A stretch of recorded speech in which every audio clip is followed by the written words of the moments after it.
Bismillahirrahmanirrahim. Alhamdulillahirabbil alamin. Wassalatu wassalamu ala asrofil anbiya'i wal mursalin wa ala alihi wa ashabihi ajmain, amma ba'd. Assalamualaikum warahmatullahi wabarakatuh. Pada video kali ini kita akan membahas surat ke-7 Al-A'raf ayat 164. Semoga setelah menonton video ini sampai selesai, kita jadi bisa lebih mengerti untuk siapa kita berdakwah.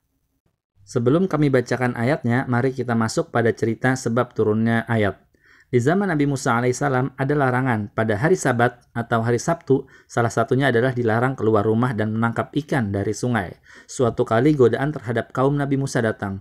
Ikan tiba-tiba terlontar dari sungai ke daratan dengan jumlah yang sangat banyak. Suara ikan melompat dan jatuh ke darat menimbulkan suara yang bising. Ujian mereka yang saat itu muslim, apakah tetap menaati perintah dengan berdiam di rumah, ataukah keluar rumah sekali ini saja untuk mengambil ikan, dan itu merupakan pelanggaran berat.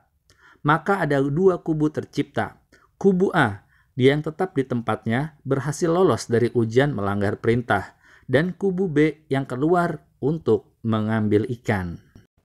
Ayat yang akan kita bahas nanti insya Allah adalah apa yang terjadi pada orang-orang di kubu A. Ternyata di kubu A sendiri, kubu orang yang taat terpecah menjadi dua bagian. Satu, orang yang menasehati kubu B agar jangan melanggar perintah. Taati Allah dan Rasul-Nya, kembalilah ke rumah masing-masing. Dua, orang yang cuek terhadap kubu B. Biarkan mereka melakukan apa yang mereka mau, dosa-dosa mereka, dan mereka akan dihukum. Lalu terjadilah percakapan antara orang nomor 1 dan nomor 2 seperti yang diabadikan dalam surat Al-A'raf ayat 164. Dan ingatlah ketika suatu umat di antara mereka berkata, "Mengapa kamu menasihati kaum yang Allah akan membinasakan atau mengazab mereka dengan azab yang amat keras?" Mereka menjawab, "Agar kami mempunyai alasan, lepas tanggung jawab kepada Tuhanmu dan supaya mereka bertakwa." Jadi, orang yang berada di kelompok menasihati orang lain pada ayat ini mengatakan ada dua tujuan mereka berdakwah. Satu, agar mereka lepas dari tanggung jawab karena dakwah adalah kewajiban. Berapa banyak saat ini di antara kita yang melihat orang lain bahkan sahabat, saudara, atau keluarganya sendiri melakukan maksiat, bukan hanya mendiamkan, bahkan mereka mengecap mereka dengan neraka, menuduh liberal, munafik hanya karena melihat satu kesesatan orang lain. Padahal maksiat orang lain yang kita ketahui adalah bentuk ujian juga pada kita. Apakah kita akan merasa lebih baik dari dirinya?